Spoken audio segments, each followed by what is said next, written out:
A black woman walking in here with a $12,000 check. Who'd you steal it from? Right in the middle of the lobby, in front of dozens of people. A branch manager said that straight to the face of a 62-year-old mother, a customer of this bank for 12 years. I have every document you need. Process my check. He laughed. Then he snatched the check right out of her hands, tore it in half, tore it again, right in front of everyone. The whole lobby went dead silent. Not a single person opened their mouth. But this story doesn't end the way Garrett Dawson thought it would. Not even close. Let me take you back. About an hour before that check was torn apart. It was a Tuesday afternoon in Charlotte, North Carolina. One of those plain, forgettable days where the sky is flat and the air doesn't move. The kind of day where nothing is supposed to go wrong. Sylvia Stewart stepped off the city bus at the corner of Worthington Avenue. She was 62 years old. She worked 2 jobs, weekday mornings at a dry cleaner, weekend nights restocking shelves at a grocery warehouse. Her knees hurt when it rained. Her hands were rough from years of work she never complained about. She kept her hair pulled back, her clothes clean, and her dignity in a place no one could reach. Today was supposed to be a good day. Inside her purse was a manila envelope. Inside the envelope was a check for $12,000. An insurance settlement she'd been chasing for 3 months. Phone calls, paperwork, being put on hold for 45 minutes just to be transferred to someone who put her on hold again. But finally, the check had come, and every dollar of it was going toward her medical bills. A procedure she'd already postponed twice because the money wasn't there. Today, it was. Sylvia walked into the Heritage Federal Bank branch on Worthington Avenue, the same branch she'd been using for 12 years. Same glass doors, same gray carpet, same row of teller windows behind the same polished counter. She walked up to the counter and set her envelope down. Colleen Price, a young teller, mid-20s, 3 months on the job, smiled at her. "How can I help you today, ma'am?" "I'd like to deposit this into my account, please." Colleen took the check, typed the account number into her system, and nodded. "Sure thing. Just give me 1 moment to pull this up." Everything was normal. Everything was the way it was supposed to be. A customer, a teller, a routine transaction on an ordinary Tuesday. Then a shadow moved behind the counter. Garrett Dawson, branch manager. Late 30s, pressed shirt, polished name tag sitting just right on his chest. He glanced at Colleen's screen, then at the check, then at Sylvia. His eyes moved slowly, up and down. Just once, but long enough for Sylvia to feel it. Long enough for her stomach to tighten the way it does when you've been looked at like that before, and you know exactly what comes next. "Hold on, Colleen." He reached across and slid the check toward himself. "I need to verify a few things before we process this." His words were polite. His tone was something else entirely. "Ma'am, where did you get this check?" He wasn't looking at her when he asked. He was looking at the check, like the answer was already written on her face, and he didn't like what he saw. Sylvia's phone buzzed in her purse. She glanced down. A number she knew well. She pressed the side button and silenced it. She didn't answer that call. She really should have. Garrett picked up the check and held it like it was evidence at a crime scene. He tilted it toward the light, turned it over, held it up again. Then he looked at Sylvia the way someone looks at a stain on a clean shirt. "Ma'am, why don't you step over here with me?" He gestured toward a small desk near the side wall. "For your privacy." Privacy. That was the word he used. But the desk sat right in the middle of the lobby. Every customer waiting in line could see it. Every teller behind the counter had a clear view. There was nothing private about it. Sylvia picked up her purse and followed him. She sat down across from him. She placed her ID, her account card, and the insurance company's letter neatly on the desk. Everything he could possibly need, laid out right in front of him. Garrett didn't touch any of it. Instead, he leaned back in his chair and started asking questions. "How long have you had this account?" Sylvia answered. "Do you have accounts at any other banks?" Sylvia answered. "What's your current employer?" Sylvia answered. "And your secondary employer?" Sylvia paused, then answered. Every question she answered, he followed with another. Not because the answers were wrong, not because anything was missing, but because each question was a small wall, and he kept building them. He picked up his desk phone and made a call. He spoke quietly, turning his body slightly away from Sylvia. But not enough. She could hear the words. Flagged transaction. Verification hold. Non-standard deposit. Non-standard. That's what he called a perfectly valid insurance settlement check from a nationally recognized provider. Sylvia leaned forward. "Is there a problem with my check?" Garrett hung up the phone and gave her a thin smile, the kind that isn't really a smile at all. "We just have to be careful, ma'am. For your protection." For her protection. Like she was the threat. Like she was the thing this bank needed protection from. Two customers in line glanced over. One woman nudged the man next to her. They whispered something, then looked away. Nobody said a word. Garrett disappeared for a few minutes. When he came back, he sat down and folded his hands on the desk like a principal about to deliver bad news to a student. "So here's the situation, ma'am. There's a hold issue on your account. I'm not going to be able to process this check today." Sylvia's jaw tightened, but her voice stayed level. "A hold issue? What kind of hold issue?" "It's an internal flag, system-generated." "Can you show me?" "It's not something I can pull up on screen for customers." "Then can you tell me what triggered it?" "Company policy, ma'am. Manager's discretion." Manager's discretion. Not a regulation. Not a banking code. Not a system alert. Just his discretion. His word. His say-so. That was all it took to stop a 62-year-old woman from accessing her own money. Sylvia straightened her back. "I want to see that policy in writing." The thin smile disappeared. Garrett's face went flat. He leaned forward, and this time he didn't lower his voice. He wanted the room to hear. "Ma'am, I am trying to help you. But if you're going to be difficult about this, I'm going to have to ask you to come back another day, with more documentation." More documentation? She had already given him everything. ID, account card, insurance letter, the check itself. What more documentation could he possibly need? A voice came from behind Sylvia. Firm, calm, but loud enough to cut through the silence. "She's not being difficult. She's asking you a question." It was Diane Moore, 68 years old, retired school teacher. She'd been standing in line for 20 minutes, watching every second of this. She wasn't the type to stay quiet. 34 years in a classroom had made sure of that. Garrett turned to her slowly.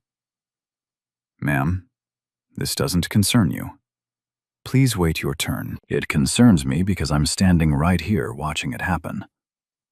If you'd like to file a complaint, you're welcome to do so after your transaction. But right now, I need you to step back." Diane opened her mouth to respond, but something in Garrett's expression stopped her. Not his authority, his willingness to escalate. She could see it. The way his shoulders squared, the way his eyes narrowed. This was a man who would call security on a 68-year-old woman without blinking. Diane stepped back. The lobby went quiet again. Behind the counter, Colleen Price shifted on her feet. She looked at her screen. She looked at Garrett. She knew what the system said. The check had cleared the initial screening. There were no flags. Not real ones. Mr. Dawson, she started. The check did clear the initial. Colleen. He didn't even turn around. I'll handle this. Colleen closed her mouth. She looked at Sylvia. And Sylvia saw it. That look. The, I'm sorry, but I can't look. The look of someone who knows exactly what's happening and chooses silence anyway. Sylvia stood up, slowly. She picked up her ID, her account card, and the insurance letter from the desk.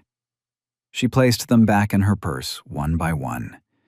Then she looked at Garrett and said the words that every person says right before they hit a wall they can't break through. I want to speak with someone above you. Garrett's face changed. Something behind his eyes shifted. Not anger. Something worse. Amusement. Someone above me. He repeated it like it was a joke, like the idea of this woman, this black woman, standing in his lobby, going above his head, was the funniest thing he'd heard all week. He picked up the check from the desk, held it between two fingers, and looked at Sylvia the way you look at something you're about to throw in the trash. You know what? I'm going to do you a favor. He tore the check in half. The sound filled the room.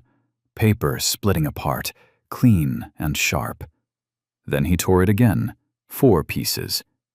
He set them on the desk in a neat little pile, like he'd just finished opening junk mail. There, he said. Now you don't have to worry about it. Sylvia didn't move. She didn't scream. She didn't cry. She stood completely still. And if you were watching, you might have mistaken that stillness for weakness. But it wasn't. It was the stillness of a woman whose brain was still catching up to what her eyes had just seen. The kind of silence that comes right before the earthquake, not after. $12,000. 3 months of waiting. Medical bills that couldn't wait any longer. Torn apart in 2 seconds by a man who never even read the insurance letter she brought. Garrett leaned in, voice low, almost a whisper. You can file a complaint if you want, but I'll tell you right now, no one is going to believe you over me. Diane Moore, still standing in line, pulled out her phone. She didn't say anything. She just held it up and pressed record. Colleen stepped back from the counter. Her hands were shaking. 2 other customers looked at the floor. One of them grabbed his jacket and walked out of the bank without finishing his transaction. And Sylvia's phone buzzed again. In her purse, vibrating against the silence like a heartbeat.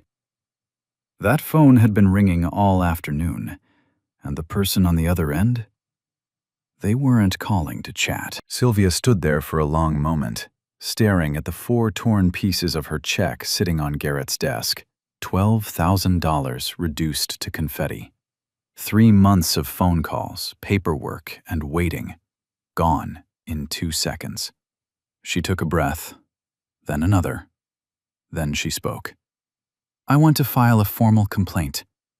Garrett tilted his head like she'd just asked for something unreasonable, like she'd asked to see the moon up close. A formal complaint. He said it slowly, letting each word hang in the air. Sure, absolutely. You're within your rights to do that. He stood up from the desk. The complaint forms are in the back. Give me a minute. He walked toward the rear of the branch and disappeared through a door marked Staff Only. A minute passed. Then 5. Then 10. Sylvia stood at the desk alone with her purse in her hands and 4 pieces of a torn check in front of her.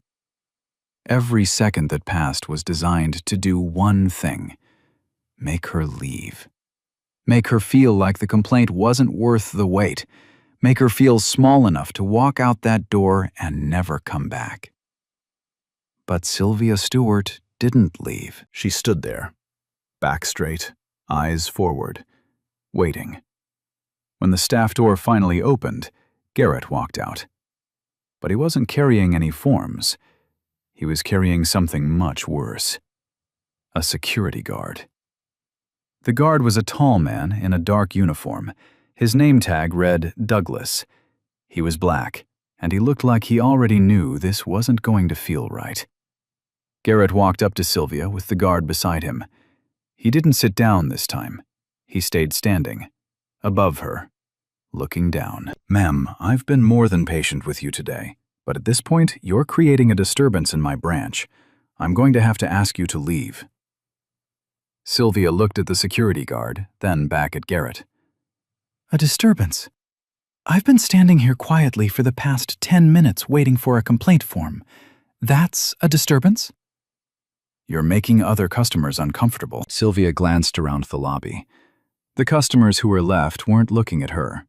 They were looking at their phones, at the floor, at the walls, anywhere but at her.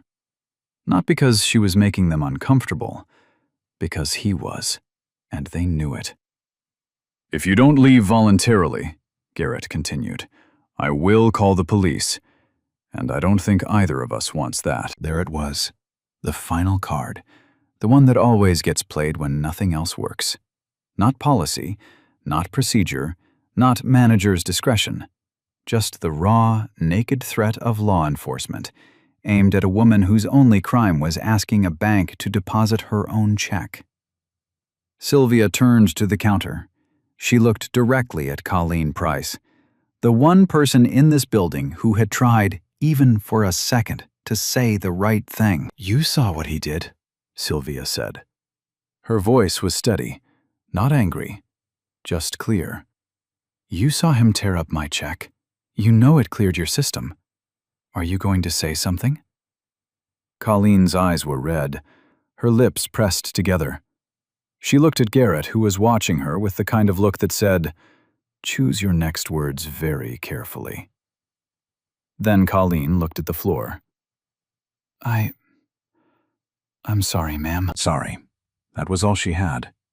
Not because she didn't care, but because she was 24 years old, 3 months into this job, and the man who signed her paychecks was standing 5 feet away, daring her to speak.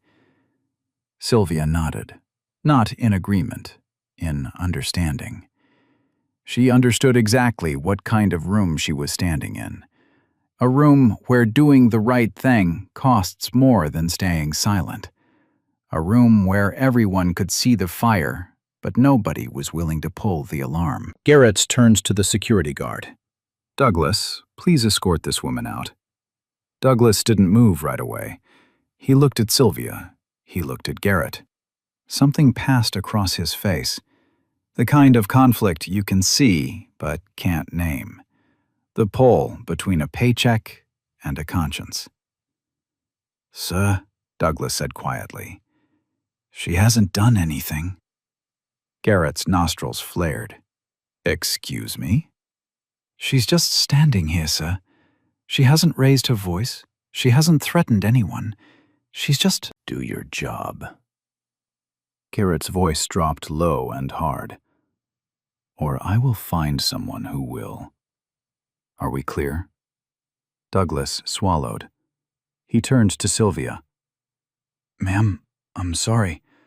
I'm going to have to ask you to come with me." Sylvia looked at him. She could see it. The apology behind his eyes.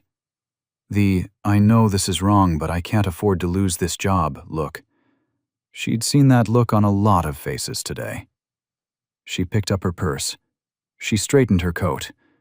And she looked at Garrett one last time. "You tore up a check from my medical bills. That money was real. My life is real. And you treated me like I was nothing." Garrett said nothing. He just watched her turn toward the door. Sylvia walked slowly across the lobby. Every step echoed. Every pair of eyes followed her. The same eyes that had looked away when she needed them. Now they watched. Now that it was too late to matter. She reached the glass door. Douglas held it open for her. And right there, right at the threshold between inside and outside, between humiliation and the cold air of the parking lot, her phone rang again. This time she answered. She pressed the phone to her ear, and the voice on the other end said 5 words. "Mom, stay right where you are." Sylvia stopped walking. Her hand was still on the door. Her feet were still on the threshold. She didn't step outside. She didn't turn around. She just stood there and waited. Something was coming. She could hear it in his voice. Her son didn't say, "Are you okay?" He didn't say, "What happened?" He said, "Stay right where you are," like a man who already knew everything and was already on his way. Garrett Dawson was straightening his tie behind the counter, satisfied. Another problem handled, another situation under control. He had no idea that the situation had just slipped completely out of his hands. Let me take you somewhere else for a moment. 30 miles north of that bank branch. Heritage Federal Bank Course Regional Headquarters, a glass and steel building on the 12th floor of a corporate tower in uptown Charlotte. That's where Nathan Stewart was sitting when his world tilted. Nathan was 32 years old, Senior Vice President of Regional Compliance at Heritage Federal, the parent company that owned over 200 branches across the Southeast, including the one on Worthington Avenue. He'd spent the last decade climbing through the ranks, quietly, methodically, without fanfare. Most people in his life didn't fully understand what he did, his mother included. Sylvia knew her son worked at a bank. She knew he wore a suit. She knew he was doing well, but she didn't know the scope. She didn't know that the man who called her every Sunday morning and brought her groceries on the first of every month had the authority to shut down any branch in the region with a single phone call. Nathan kept it that way on purpose, not out of secrecy, out of separation. He never wanted his mother to feel like she needed to drop his name to be treated right. She shouldn't have to. Nobody should. But that Tuesday afternoon, his assistant knocked on his office door with a printout that changed everything. "Sir, there's an unusual fraud hold flagged on an account at the Worthington branch. The account name is Stewart. Sylvia Stewart." Nathan's hand stopped over his keyboard. His coffee went cold mid-sip. He didn't blink. He didn't breathe. He just read the name again. Then one more time, because his brain refused to believe what his eyes were telling him. Then he pulled up the branch's real-time security feed on his monitor. He watched his mother sitting at a side desk while a branch manager asked her questions she'd already answered. He watched her place her documents on the table, ID, account card, insurance letter, neatly, patiently, the way she did everything. And he watched the manager ignore every single one. He watched Diane Moore speak up and get shut down. He watched Colleen Price try to intervene and get silenced with 2 words. Then he watched Garrett Dawson pick up his mother's check, hold it between 2 fingers like a piece of garbage, and tear it apart. Nathan's jaw locked. His hand gripped the edge of his desk so hard his knuckles went white. The pen in his other hand snapped in half. He didn't even notice. He watched his mother stand perfectly still as the torn pieces were stacked on the desk in front of her like trash. He watched the security guard walk out. He watched the lobby full of people do absolutely nothing. He watched his mother, the woman who raised him alone, who worked 2 jobs so he could finish school, who never once asked him for anything, stand there, being treated like she had no right to exist in that building. He picked up his phone and called her. No answer. He called again. No answer. He called a 3rd time, a 4th, a 5th. Each ring felt like a year. While he was calling, he was also moving. He stood up. He grabbed his executive badge off the desk. He loosened his tie, then tightened it again. He walked out of his office and straight into the office of Russell Tate, Heritage Federal's head of internal affairs. "Russ, Worthington Avenue branch, right now. Bring your team." Russell Tate had worked with Nathan for 4 years. He'd seen him handle fraud cases, regulatory audits, branch closures. Always calm, always measured, always in control. He had never seen this look on Nathan's face. Not once. Russell didn't ask a single question. He picked up his phone called his compliance officer, and said 3 words. "Car, now, go." Nathan tried Sylvia one more time from the elevator. The doors were closing when she finally picked up. "Mom, stay right where you are." He didn't say, "Are you okay?" He didn't say what happened. He said, "Stay," like a man who already knew everything and was 30 minutes away from doing something about it. 25 minutes later, 2 black SUVs pulled into the parking lot of the Heritage Federal Branch on Worthington Avenue. They parked side by side, right in front of the glass doors. The kind of parking that says, "This isn't a visit. This is an intervention." The engine hadn't even stopped before Nathan stepped out. He was wearing his executive badge on a lanyard around his neck, the kind of badge that doesn't just open doors, but closes them. His face was set. Not angry. Something past angry. Something controlled and deliberate and very, very focused. Behind him came Russell Tate, silver-haired, stone-faced, carrying a leather folder that held documents Garrett Dawson had never seen and never wanted to see. And behind Russell, a compliance officer with a tablet. On that tablet was 90 minutes of security footage, already downloaded, time-stamped, and bookmarked at every moment that mattered. Nathan pushed through the glass door, the same door his mother had been standing at when she answered his call. She was still there, still holding her purse, still standing, because Sylvia Stewart does not sit down when someone tells her to leave a place she has every right to be. Garrett Dawson was behind the counter, adjusting paperwork, straightening pens, acting like the last 2 hours had been just another Tuesday afternoon, a small inconvenience, handled and forgotten. He saw the badges first, then the suits, then the SUVs through the window. He straightened his tie, rolled his shoulders back, put on his best branch manager's smile, the same smile he'd used on Sylvia, the same one that never quite reached his eyes. He walked around the counter with his hand extended. "Welcome to the branch, gentlemen.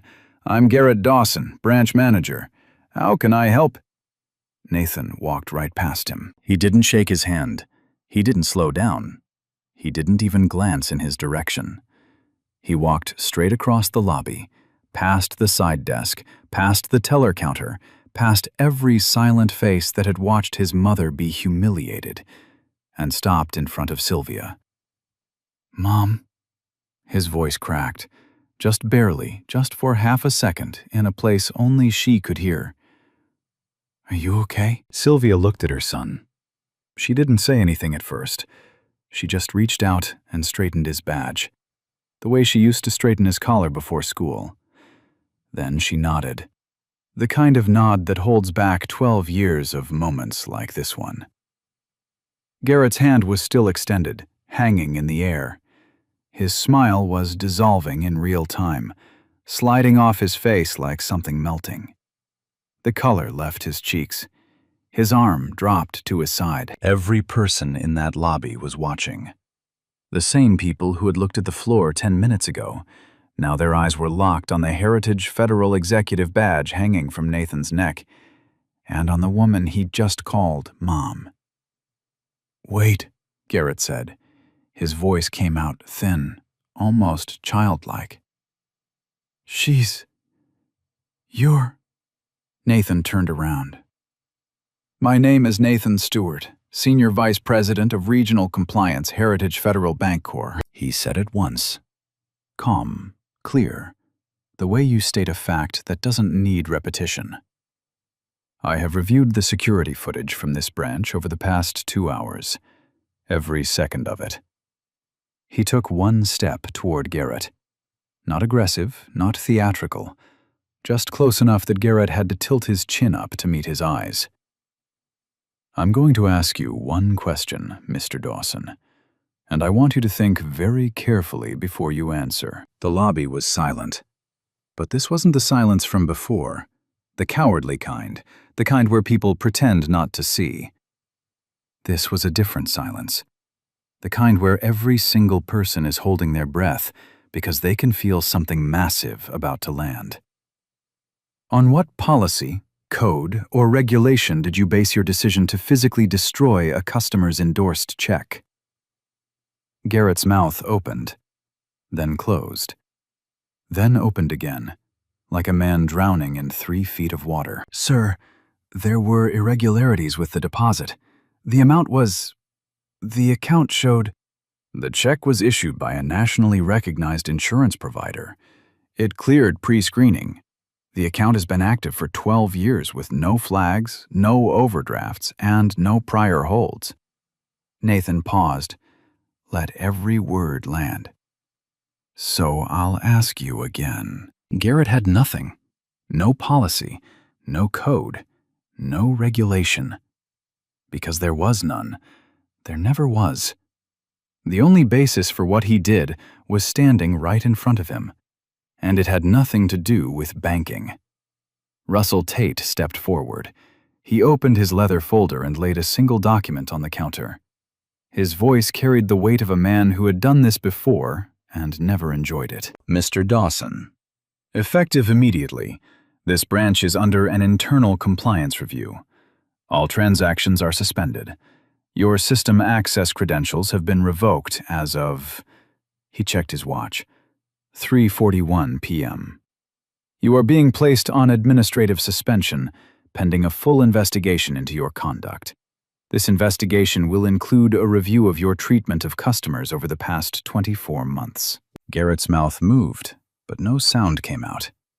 His hand reached for the counter like he needed something to hold on to, like the floor beneath him had just disappeared. The compliance officer turned the tablet screen toward the lobby. The footage played silently. Garrett snatching the check, tearing it, leaning into Sylvia's face, calling security. Every frame, every second. Every person in that lobby could see exactly what had happened, including the people who had pretended not to. And this time, nobody looked at the floor. Diane Moore, still standing in line with her phone raised, let out a breath she'd been holding for 2 hours. Then she whispered 2 words under her breath. About time. For a moment, nobody moved. The footage was still glowing on the tablet screen. Garrett's face, caught mid-sneer, mid-tear, mid-threat, frozen in high definition for every person in that lobby to see. The same lobby where he'd stood over Sylvia Stewart like he owned not just the branch, but every person inside it. Nathan turned away from Garrett. He didn't look at him again. Instead, he turned to face the room. He didn't raise his voice. He didn't need to. When a man holds that kind of authority and chooses to speak quietly, every word becomes a hammer. My mother came to this branch today to deposit a check for her medical bills. Money she waited 3 months to receive. She walked in with every document required. She's been a customer here for 12 years. He paused. Let that sit. She was interrogated. She was humiliated. Her check was physically destroyed in front of all of you. And she was threatened with the police for asking to file a complaint. Another pause. Longer this time. This happened in a branch that carries our company's name. A name that's supposed to mean trust. A name that's supposed to mean every person who walks through that door gets treated with the same respect, regardless of what they look like. He let the silence do its work. Every face in that lobby was turned toward him, the same faces that had looked away an hour ago, the same eyes that had studied their shoes while Sylvia's check was torn apart. This is not who we are, Nathan said. And when it is, we fix it. Then he turned to Colleen Price. She was still standing behind the counter. Her eyes were red. Her hands were clasped together so tightly her fingers had gone white. She looked like someone bracing for impact, like she was next. Colleen. She flinched. I saw the footage. All of it. Nathan's voice softened. Not by much, but enough. I saw you try to speak up. I saw you tell Mr. Dawson that the check had cleared the system. And I saw him shut you down. Colleen's chin trembled. She pressed her lips together hard. That took courage, Nathan said. You were the only employee in this building who tried to do the right thing. I want you to know that was noticed, and it will be remembered. A tear rolled down Colleen's cheek.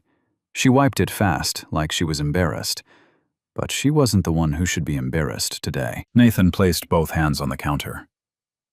I need you to do something for me. Heritage Federal's Internal Remediation Fund will issue a replacement check for the full amount within 24 hours. When it arrives, I want you to process it personally.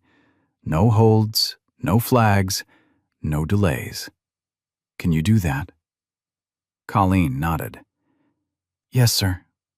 Thank you. He turned next to Diane Moore.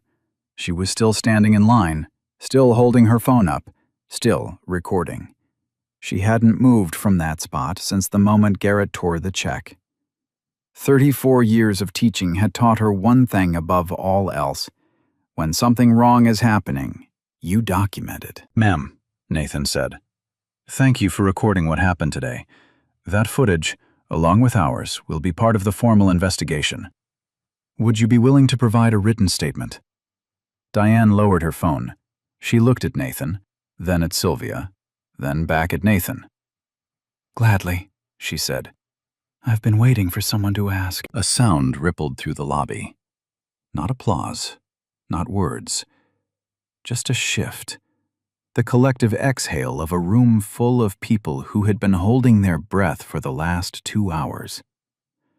A few heads nodded. One woman in the back put her hand over her heart. A man near the door uncrossed his arms for the first time since he'd walked in. It wasn't loud. It wasn't dramatic. But it was real. Garrett Dawson was still standing near the side desk. The same desk where he'd sat across from Sylvia and asked her questions designed to make her feel like a criminal. He opened his mouth. One last attempt. Nathan, Mr. Stewart, if I could just explain. Mr. Dawson. Nathan's voice went flat. No warmth, no cruelty, just stone. Anything you want to say from this point forward should be directed to your union representative or your attorney. This conversation is over for you today. He nodded to Russell Tate. Russell stepped forward, placed a hand on the edge of the counter, and gestured toward the back office. Mr. Dawson, come with me, please. Garrett looked around the lobby, one last time, searching for a sympathetic face, an ally, a single person who might take his side. He found nothing, just eyes, watching him the way he had watched Sylvia an hour ago. Like he was the problem that needed to be escorted out. Russell walked Garrett through the staff door. It closed behind them with a soft click. And just like that, the man who had controlled this room for the past 2 hours was gone. The lobby felt different now, lighter, like someone had opened a window in a room that had been sealed shut. Nathan walked back to his mother. Sylvia was still standing by the glass door. She hadn't moved through any of it. She had watched her son address the room, acknowledge the people who tried to help, dismiss the man who tried to break her. And she hadn't said a word. Nathan stopped in front of her. The executive badge, the title, the authority, none of it mattered right now. He was just her son. I'm sorry, Mom. His voice cracked again, barely. I should have told you more about what I do. Sylvia looked at him for a long time. Then she reached up and cupped his face with both hands, the way only a mother can. You did exactly what you were supposed to do. Nathan closed his eyes. And for the first time that afternoon, in front of the lobby, in front of his team, in front of everyone, he let himself breathe. 3 months later, the story of what happened at the Heritage Federal branch on Worthington Avenue had traveled far beyond that lobby. Not because someone posted the footage online, not because a reporter showed up with a camera, but because the people who were in that room that day told someone. And those people told someone else. And the truth, the way it always does when it's ugly enough and real enough, found its way to the places it needed to go. Here's what happened to every person in this story. Garrett Dawson was terminated, but not just for what he did to Sylvia Stewart. The internal investigation went deeper than that one Tuesday. It pulled records. It pulled footage. It pulled transaction logs going back 24 months. And what it found was a pattern. Not a mistake, not a bad day, not a one-time lapse in judgment.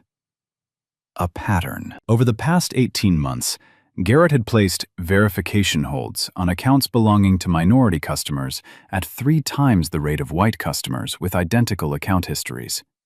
3 times. Same balances, same account ages, same documentation. The only difference was the face on the other side of the counter. He delayed deposits.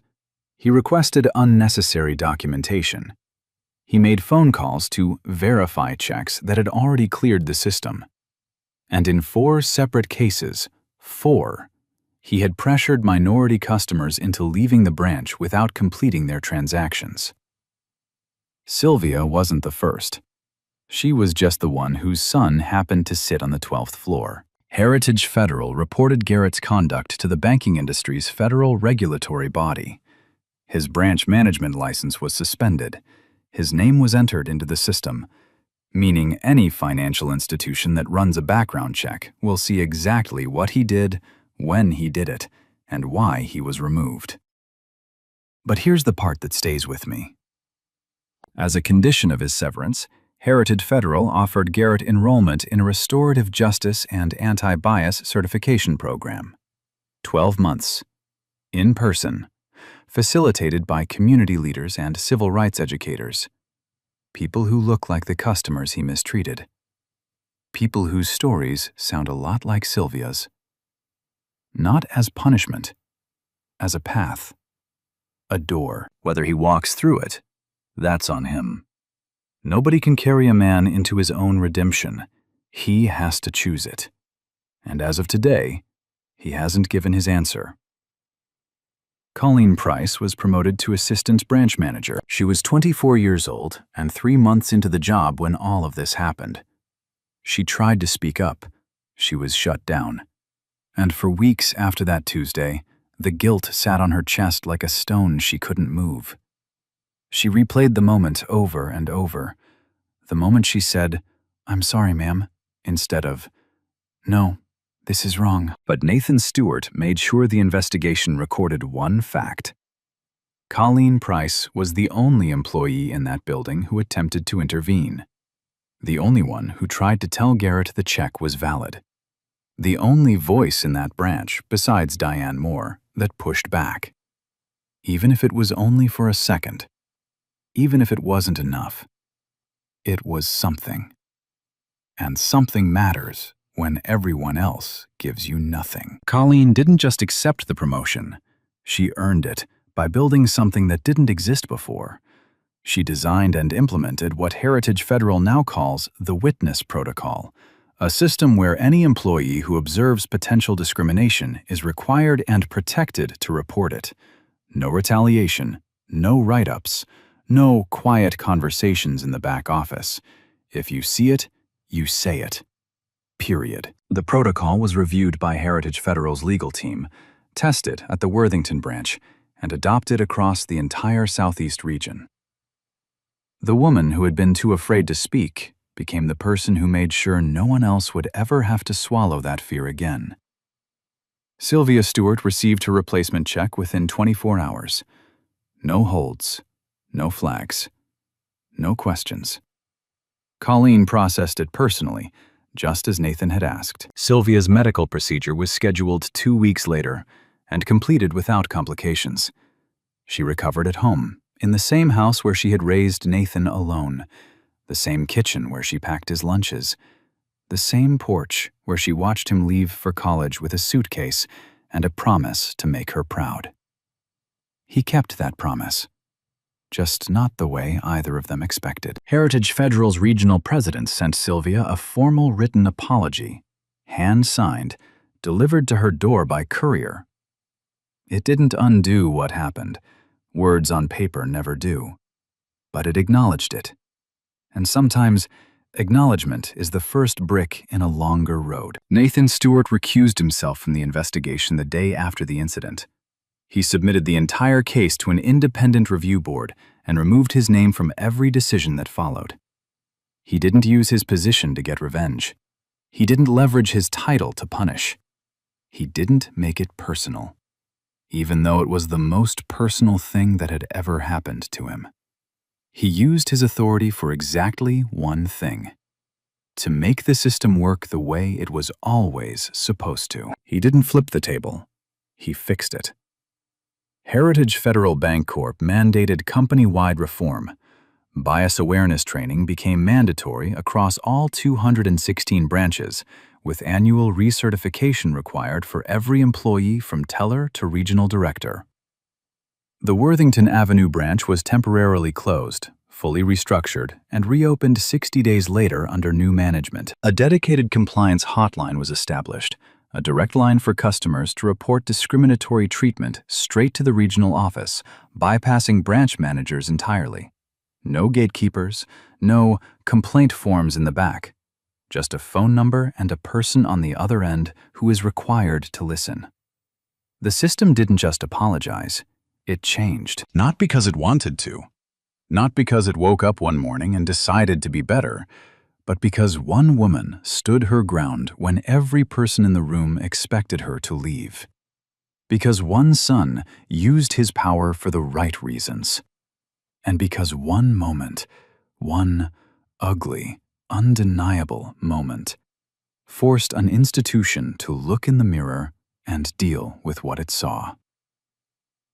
A Sunday morning, 3 months after the day that changed everything, Sylvia Stewart is sitting on her front porch, a cup of coffee in her hand, the steam curling up slow and lazy into the morning air.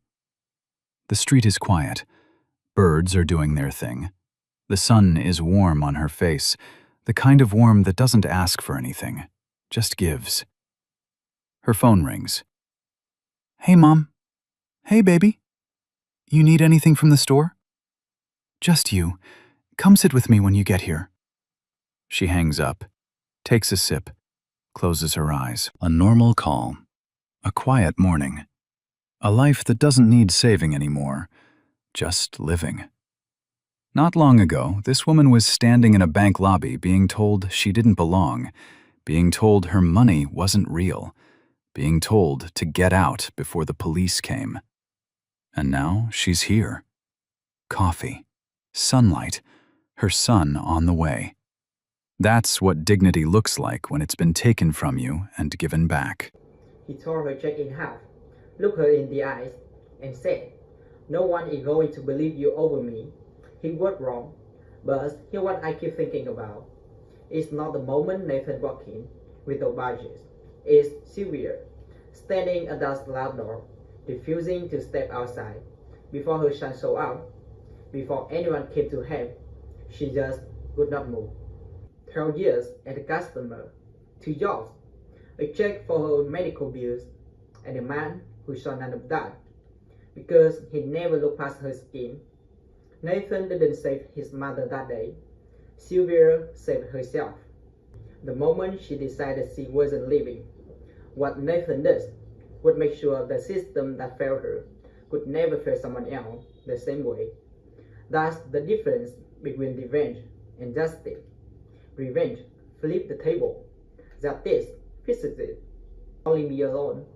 There were a whole lobby full of people watching. They saw everything. So if you were standing in that line, would you be the one who looked at the floor or the one who pressed record? Tell me what you would have done. Be honest. Hit subscribe if you are new. We tell stories like this every week. And remember, your dignity doesn't need anyone's permission. It never did.